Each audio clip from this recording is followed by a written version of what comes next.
उत्तराखंड के तराई क्षेत्र में लगातार यूरिया की किल्लत के कारण किसान परेशान है। खेती में कई तरह की दिक्कतें आ रही हैं। इसको लेकर पूर्व कैबिनेट मंत्री एवं किच्छा के विधायक तिलकराज बेहड़ ने डीएम कार्यालय पहुंचकर अधिकारियों से मुलाकात की है। क्या मुलाकात हुई है, क्या आश्वासन मिला है, चलिए इस विषय में हमारे साथ बातचीत करने के लिए किच्छा विधायक तिलकराज बेहड़ जी मौजूद हैं। विधायक जी, बताइए कि आज आपने जो अधिकारियों से मुलाकात की है, क्या आश्वासन मिला है? देखिए, यूरिया की बहुत बड़ी किल्लत आ गई है और पिछले लंबे समय से चल रही है। हम लोग जिलाधिकारी से मिलने गए थे ज्ञापन देने के लिए कि यूरिया उपलब्ध कराई जाए, और जिलाधिकारी मालूम पड़ा जब हम गए कि जिलाधिकारी दिल्ली किसी वर्कशॉप में गए हुए हैं। आज भी मैंने क्या आश्वासन मिला था अधिकारियों की तरफ से? कोशिश की जिलाधिकारी से मिलने की, पर आज वो नहीं आए। पर एडीएम ज्ञापन लेने के लिए आए थे, तो एडीएम ने कहा है कि कोई टेक्निकल प्रॉब्लम आ गई थी, उस कारण नहीं आ रही है। खब बहाना है। क्या ये बहाना क्या है। क्या बताइए कि कब तक मिल क्या कह रहे हैं जाएगी? कि हम जल्दी देंगे, पर जल्दी सुनते सुनते किसान परेशान है, और हम चाहते हैं कि जल्दी से जल्दी यूरिया मिले किसानों को, और नहीं तो बहुत आने वाले समय में बहुत दिक्कत आएगी किसानों को। अच्छा, इसके पीछे क्या कारण मानते हैं कि लगातार यूरिया की किल्लत उत्तर प्रदेश और उत्तराखंड में लगातार बनी हुई है, किसानों को दिक्कतें आ रही हैं, चाहे वो धान के किसान हो या गन्ने के किसान हो? क्या कहना चाहेंगे? इसमें कई कारण है। एक कारण तो यह है कि सरकार इसमें प्रयास नहीं कर रही है। जिला प्रशासन अपनी डिमांड नहीं भेज पा रहा, और रैक नहीं लगवा पा रही सरकार। ना जिला प्रशासन लगवा पा रहा है, ना कृषि अधिकारी इंटरेस्ट ले रहे हैं। मुख्य अधिकारी को देखना चाहिए ये सारा कुछ, वो भी इसमें लापरवाही कर रहा है, तो इसके कारण नहीं हो रहा। और दूसरा कारण ये है कि सोसाइटियों के चुनाव नहीं हुए। कोऑपरेटिव्स की अगर जो सोसाइटियों से खाद मिलती थी, वो सारी ब्लैक हो रही है। कहाँ ब्लैक होके जा रही हैं ये खाद? ब्लैक होकर जा रही है ना, मार्केट में जा रही है, बाहर जा रही है। जो बहुत बड़े फार्मर है उनको जरूरत है तो वो ले जा रहे हैं। छोटा फार्मर तो पूजा कर रहा है मंदिर में ले जाके एक एक कट्टे की।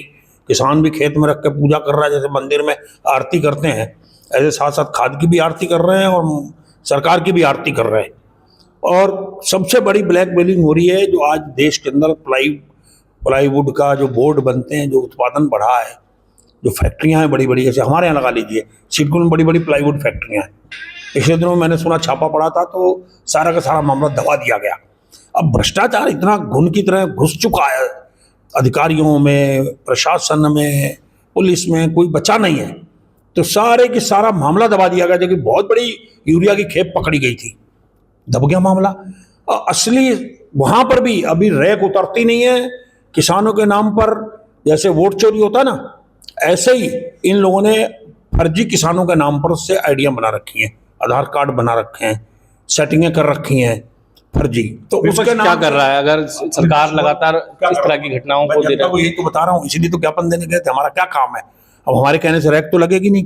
हमारे कहने हम तो जाके रैक चोरी पकड़ नहीं सकते, हम तो प्राइवेट के फैक्ट्री के बाहर बैठ नहीं सकते, हमें तो प्रशासन उठा के बंद कर देगा। क्या आप लोगों को पता है कि इस कंपनी में यूरिया जा रही है, तो क्यों नहीं उसके खिलाफ मुखर हो रही है विपक्ष? आपके सामने यही तो बता रहे हैं। मेरा काम नहीं है डंडा लेकर फैक्ट्री के बाहर खड़ा करना, ये जिला प्रशासन का काम है, पुलिस का काम है, तिलकराज बेहड़ का काम नहीं। तिलकराज बेहड़ का काम है जो हो रहा है उसको जनता के बीच में उजागर करना।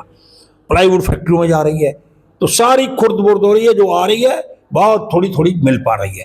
कोऑपरेटिव सोसाइटी में पहुंचती नहीं। अगर आज चुनाव हुए होते वहां, तो जनप्रतिनिधि होते वहां बैठ के सोसाइटियों से बंटवाते खाद।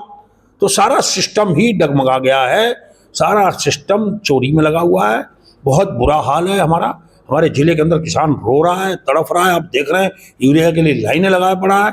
अगर जल्दी किसानों को यूरिया उपलब्ध नहीं होती है, तो आप लोगों का अगला कदम क्या होगा? किस तरह से क्या तैयारियां तैयारी कि हम प्रदर्शन फिर करेंगे। हमने मन बना लिया, अगर यूरिया नहीं मिले तो अगले हफ्ते हम पर जिलाधिकारी के टेंट के बाहर टेंट लगा के बैठेंगे। हमें तो यूरिया चाहिए किसानों के लिए। किसानों को आह्वान करेंगे। उस दिन हम छोटा सा आह्वान किया, 150-200 लोग पहुंच गए।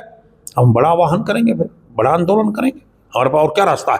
विपक्ष में सरकार को जागरूक करना, अधिकारियों को चेतना भी आप लोग आइए, करिए, और किसान मर जाएगा। आप ये बताइए, अगर खाद नहीं होगी यूरिया, तो कैसे पैदावार का होगा? कैसे उसकी जो आती है औसत कम हो जाएगी? तो धान की जो प्रति क्विंटल आती है, एकड़ में से आज इतनी 30 क्विंटल आएगी, 28 क्विंटल आएगी, जो भी आता है सालाना उसका, तो वो कम हो जाएगी। अभी विधानसभा सत्र चल रहा था, उस दौरान आपके मुख्यमंत्री से भी मुलाकात हुई होगी, क्या उनके सामने आपने एक प्रश्न रखा जो क्षेत्र के किसानों का? नहीं, वहाँ समय का मिला। गैरसैंण में तो एक दिन सुबह शुरू हुए, रात भर पड़े रहे, अगले दिन 1 बजे घंटी बज गई, जाओ। 4 दिन का सत्र था, 1.5 दिन में निपट गया। तो आपने सुना कि हमारे साथ बातचीत करने के लिए किच्छा विधायक एवं वरिष्ठ कांग्रेस नेता तिलकराज बेहड़ जी मौजूद थे। इन्होंने हमसे खास बातचीत करते हुए बताया कि जिस तरह से क्षेत्र में यूरिया की समस्या बनी हुई है, इसको लेकर लंबी लड़ाई लड़ने का मन बना चुके हैं और उनका कहना है कि अगर किसानों को जल्दी यूरिया उपलब्ध नहीं होती है तो जिलाधिकारी कार्यालय के बाहर टेंट लगा के प्रदर्शन किया जाएगा।